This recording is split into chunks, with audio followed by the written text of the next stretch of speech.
Hi, everyone. Welcome to Song Story Happy Hour with your hosts, Ilona Brown, me, and Francesca Lee. And if you'd have a song that you want to feature, whether it's your own or someone else's that you think would be. No, let me start again. Okay. Hold on. Okay. By the way, does it look like I'm looking at the camera? Because I'm trying to look at the camera. Do my eyes look weird when I'm doing that? Do it right now. Let me see. Where do my eyes look like they're looking? So you can tell you're looking up, but it doesn't look bad. I Well, that's mean, what I'm wondering where I should look. Where does it look if I'm there? I think. Okay, so look at the camera. You're looking up. Now I'm He's look, looking at the camera. Now I'm looking at you. Now I'm looking at the text. I think looking at you. I mean, looking at me is probably That's the the best. right. Yeah. Okay. Does it look like I'm looking at you now? Yeah. Look at yourself for a second. Let me see what happens.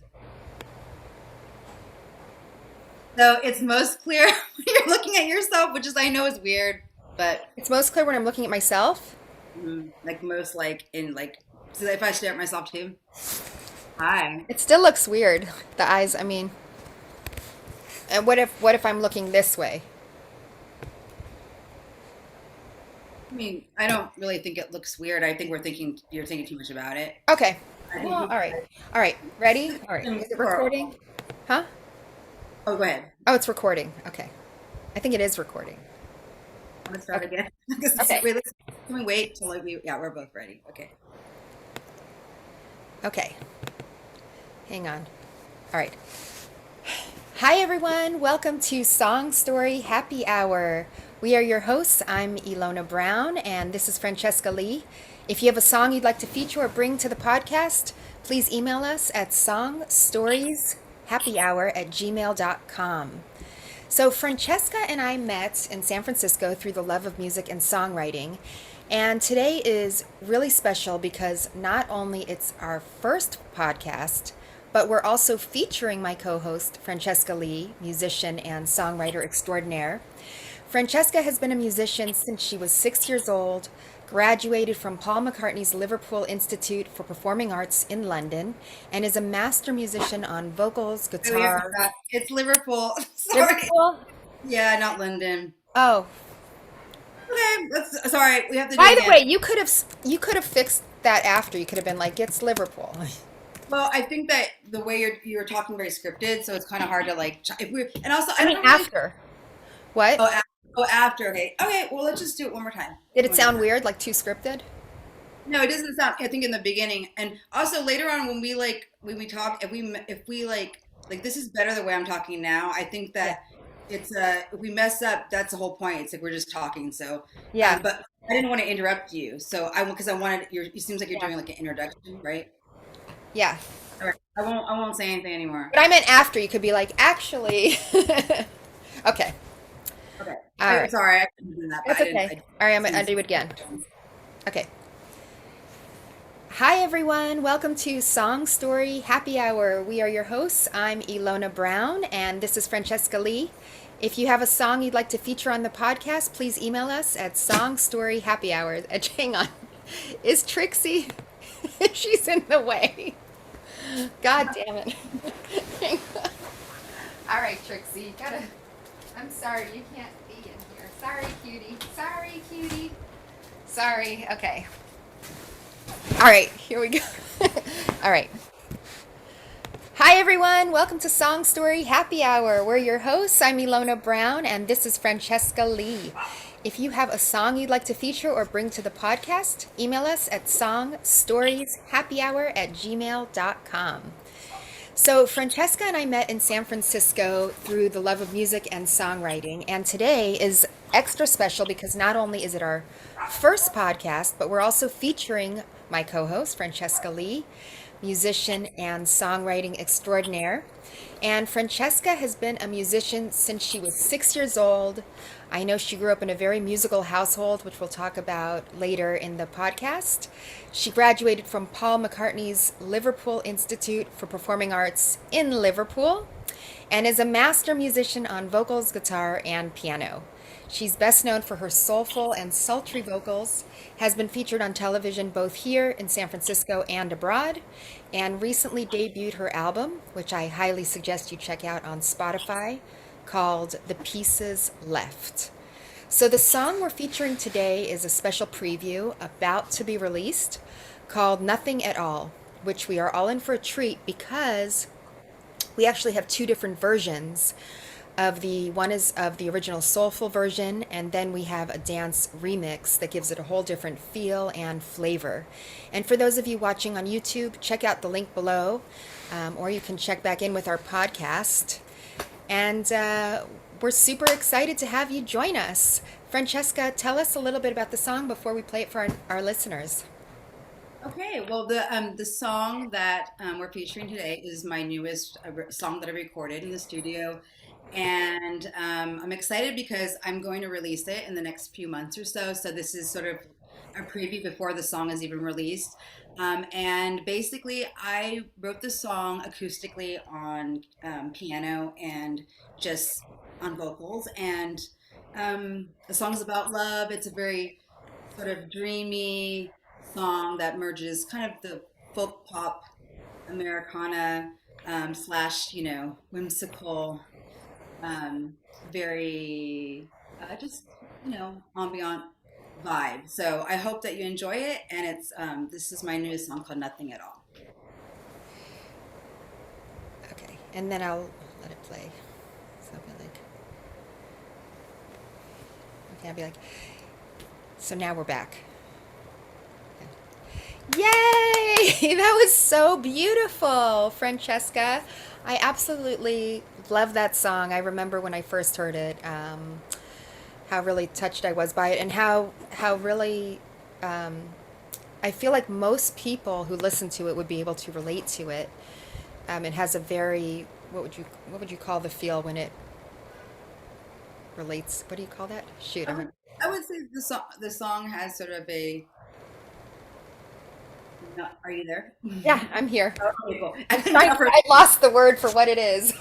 Well, I think the song, so I call it sort of that sort of sultry, melancholy, dreamy, unrequited love. Yeah, I mean, who can't relate to unrequited love? I think if you have a heartbeat, you've had that experience of having that feeling of loving somebody and having it feel like they've taken your heart and just thrown it away like it was meaningless or it was nothing at all. I think it was perfectly put. Yeah, well, I mean, the song, I mean, I think that that's a very universal thing That's the that word, happens, universal. universal, right? And it's the story that has been told forever and ever. It's the same story, but it can be told in so many different ways, and everybody has their own way of telling that same story. And it was just what I was feeling at the time, and I like to write songs that are that people can relate to. So I try to make it simple, but that song was sort of, in a way, a poem, a stream of consciousness that kind of came through me, that song, because most of the words came to me when I woke up in the middle of the night, and then I just knew that I had to go in. Yeah, so tell us a little bit more about your songwriting process. Like that one. Did you write it in one shot or was it something that evolved over time? This song, no, this song actually was one of those songs that just sort of, I really had a few, well, maybe say an hour or so. I woke up at night, and I had an idea for words. And then right away, even though I was really tired, I just said, okay, I'm going to go to the keyboard and just start playing around. And I already had a melody in mind and started singing the words, tried to get as much as I could done that night. And then in the morning, woke up fresh on my mind. And that's when I finished the song. And I spent pretty much half a day, putting it together, and then obviously revising it. But the actual song itself, like the The you know, meat of the song. exactly, So it was exactly. even a less than a and is it so it was less than a 24-hour process it sounds like for the bulk of the song to happen. Is it always like that with the songs that you write? No, oh no. Like, I have songs that have taken me years to to revise and write. And I've had songs that I've worked on for many years that turn out to be other songs out of a song that was a song in its form for a long time. For me, I mean, songwriting really those ones that come up that you can write in maybe in half an hour. Those that happens, which is really fun when you can get that creativity flowing through you. But I find that it just depends, you know. There's no one way when it comes to how the songs come to me, at least. Right. And what's interesting about this song, I find it is so dreamy and flows and soulful, and you kind of lose yourself in it. It doesn't, it follows a little bit of a different structure. It's not your typical verse, verse, chorus, verse, verse. Can Mhm. you tell us a little bit about the structure of it? Yeah. Well, yeah, you're absolutely right. You know, in most popular music or popular forms, it's you get the verse, you get the chorus and the bridge. This song was a little different because, you know, I had this line, nothing at all, and and it repeats. So it's the tagline of the song, which is the title, is within the verses, but it's very like an alternating poem, you know. Um, this type of song also, I mean, this happens to be a piano song, and it happens to be, you know, in the indie folk sort of more dreamy sound, but you know, it's a form that a lot of, in a way, a lot of folk Americana artists write in, which is not always the chorus, because, you know, when you're writing, I think folk or Americana, even a little bit of country, that kind of music, it tends to be storytelling. You know, you're telling a story. So when you have that, you know, it's great that you can kind of sort of um, do a play on words, and things are repetitive, but you know, you do little twists and turns within that repetition, that change that, you know, come up in the song, and then you get a story. And in this case, I think it's more of a poem. It's almost like I try to write a song poem about unrequited love. So that's sort of where the hook is, I think, in the song. But yeah, definitely it's not your typical pop structure song. Right. And was it about one particular person or kind of an amalgam of personalities? Oh yeah, you know, I mean, many. I mean, I have, yeah, so many people and things and experiences in one. And I think most of my songs are like that. They're never really about one person or one thing. But I think if it was about, in this case, if it was about a person or somebody in particular, I think that it would be just a mixture of many different experiences of life and Right. including a character. Because sometimes, you know, with songwriting, you can you take your experiences, right? And then you write a story that's fictional, but it's really based on something you felt before. You Yeah. know? Well, that's what's so unique about it, and kind of the crux of songwriting is that it's both personal and universal. That's what I was trying to say a little while ago when I lost my words. It's personal and universal, I which is think kind of the so. sweet spot. And I love the line that you write about the crab at the bottom of the well. How did you come up with that? Crab at the bottom of the well. Yeah, that was great. Well, this particular, that particular part in the song, and I'm getting really personal here, but if that part was about somebody I was thinking about, that's referring to the zodiac sign Okay. of a Cancer sign of a crab, and I just really loved the also the, you know, the metaphor of, you know, the crab in their Yeah. shell, the guy or the girl, you know, that's like in their shell. And but I love the bottom of the well. You know, I thought to myself, well, okay, crab, they're probably in the ocean, but I thought, what if a crab was the bottom of a well? And I kind of, you know, envisioned this dark well and then the crab. Um, and also, you know, at the bottom of a well, I love that kind of that idea also of the person being down in a lower vibration, Right. Yes. and you're looking down at them, and you're like, okay, you know, so. Yeah. They're like, go to the bottom of the well. That's where they belong. Right at the bottom of the well. But you know, that's the thing. You know, there's sometimes these songs can be a little, whenever I write a song and I take a step back from the song and I don't feel that emotion, or I'm not that connected to it in that way where I can look at it as a just a listener. I think to myself, wow, you're really bitching about a lot of things, you know.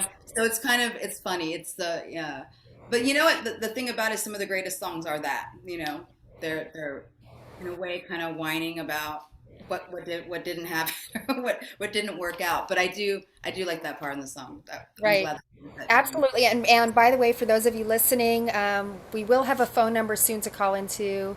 But in the meantime, please do send any questions you have for Francesca or comments to songstorieshappyhour@gmail.com. So, on a little bit of a different note, Francesca, you were a judge for the West Coast Songwriters monthly songwriting showcase and competition. What was that like? Do you have any funny stories or memorable stories? Actually, it's funny that one. I only did that one time, and that was an invitation that I got to be a songwriting judge over at the Freight and Salvage, which is actually a place that is part of my family, a great music venue in over in Berkeley. But yeah, all I can say is this, it was fun, and I had a co judge that worked with me on this, but there were a lot of young and emerging artists and songwriters, and there was a lot to have to judge. So it's you have to be very quick when it comes to that, but at the same time, really listen, because I really care, about giving people the right feedback. And um, from my experience, what I learned is just kind of tuning into what were common themes in people that are trying to work on their craft as a songwriter and the things that could be better, in the song. And so that was one of the things that I picked up a lot. But what I did really enjoy was just giving the one-on-one feedback to the songwriters, because there were a lot of people in there that maybe didn't win the competition, but I knew that they had something there with their song. And I think I told this one young woman that you didn't win tonight, but I just want to let you know your song, I could see it great for licensing and film and TV. And they were looking for something maybe a little different in when they Mhm. were judging, but that just I think you should go ahead and record it and try to pitch that. So that's really exciting when I can say that, because sometimes some artists, you personally like them better, right, Yeah. than whoever wins the prize, or whatever. But that doesn't necessarily mean that the person who wins is was better. It just if you have two judges, right, you have one judge and Well, it's subjective. right, with their, Subjective. what they like. So you kind of have to find a balance. And we went to the back room and we both discussed, okay, so I really like this person, but then and we went a little back and forth, and then we both kind of came to an agreement. There was a young man and a young woman that both were very polished, really had their songwriting craft together, and it just made sense to give them the Yeah. award. So yeah. Um, and like, what advice would you give up and coming songwriters if there's like one golden nugget that you could give them? Advice to songwriters? If you, Well, I think keep on the biggest thing I can say is you have to keep on writing, right, and keep on working that muscle, because and don't give up. Don't give up. Keep and the more that you write, the better you're gonna get.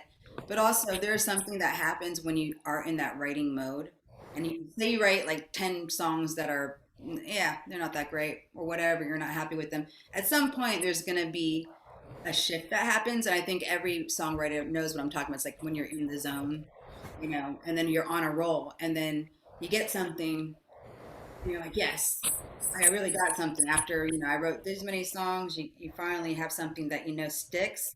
And then it's like, oh, I have another song the next week. I have another song. And so if you can kind of keep that going, that rhythm, I think it's easier to keep on creating and putting out material. Whereas I can say for myself, if I look back and could go back in time, I would have not been so, picky with the writing process and just kept on writing more. right. Oh, that's interesting. What you're saying is kind of like analysis paralysis. So somebody gets so stuck on having it to be perfect rather than just continuing to create. That was my biggest problem. I think most of my life, I started recording in a pretty young age. My first demo I did was at a analog studio in Texas, probably somewhere outside of Dallas, and I mean that I was only 15 when I recorded that, so I can only imagine like how many albums I could have had at this time. But the thing is, you learn, and I think that's the biggest thing. My takeaway from this whole thing is that I just kind of would obsess on like one song, and then an album would take 3 years to make. Or but the thing is, there's something great in that too, because you really want to put quality out there. I mean, I think a lot of artists. Um, that's another thing I would give as advice to songwriters.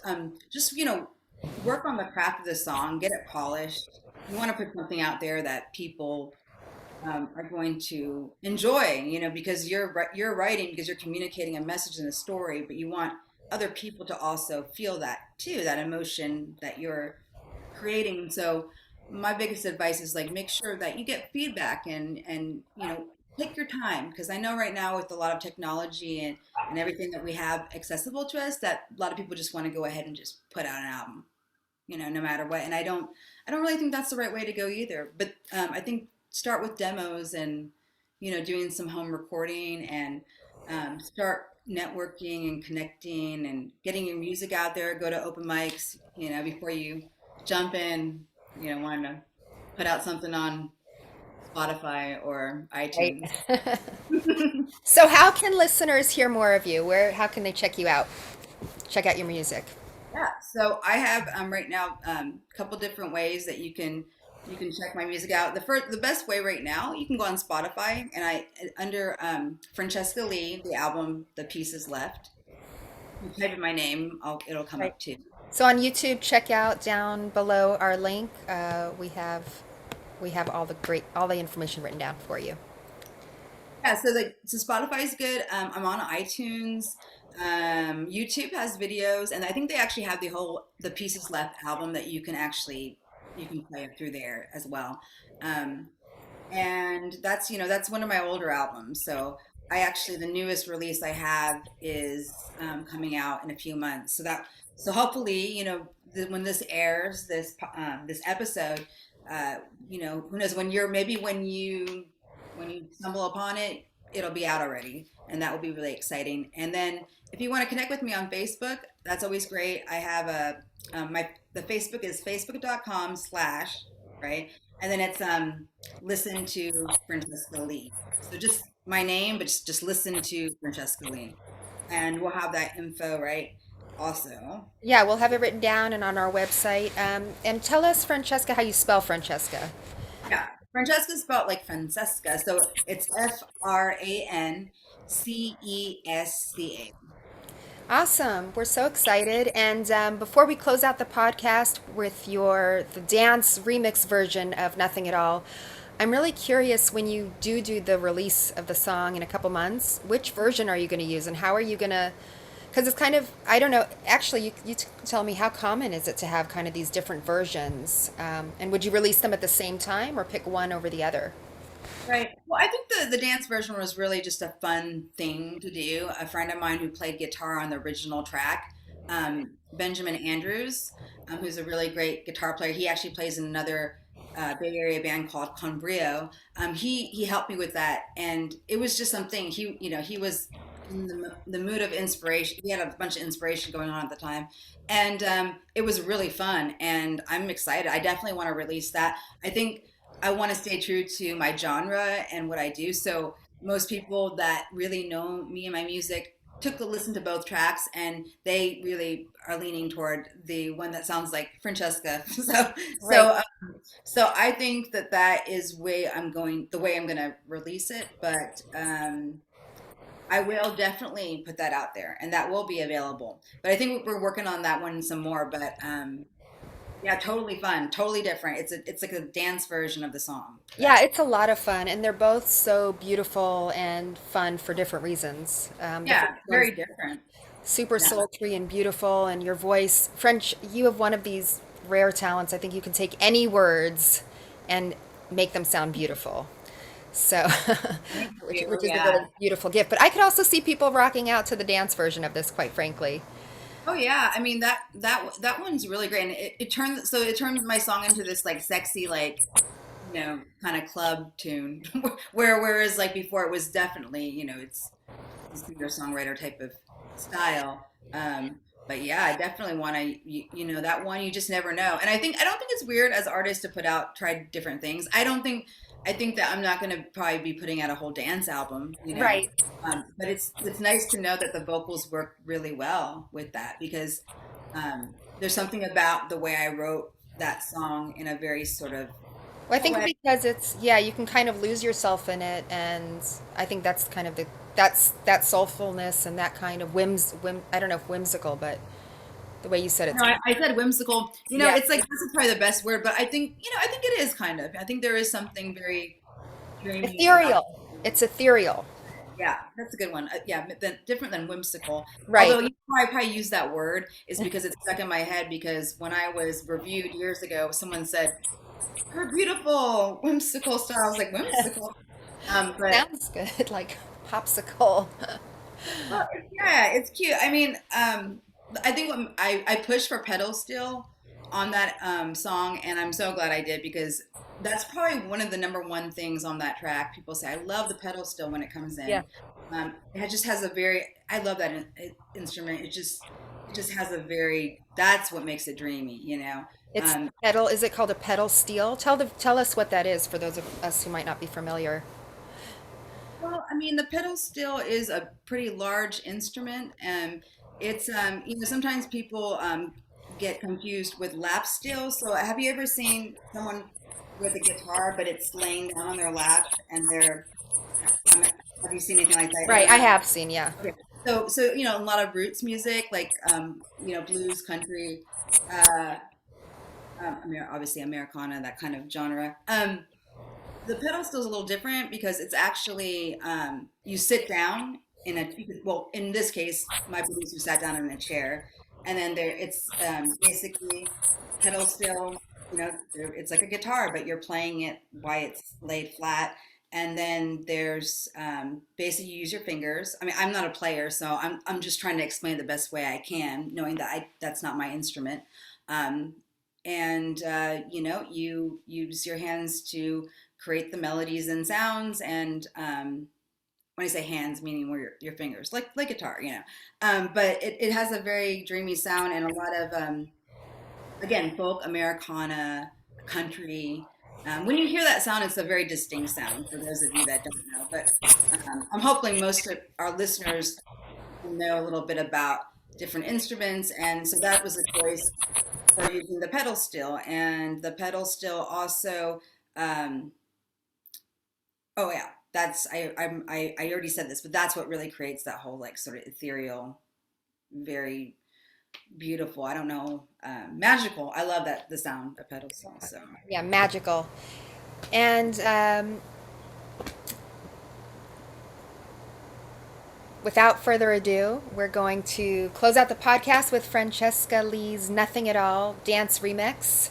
We're so excited to hear this, and remember to email us your questions, comments, or songs that you'd like us to feature at songstorieshappyhour@gmail.com. Thank you, everybody. We'll see you next time.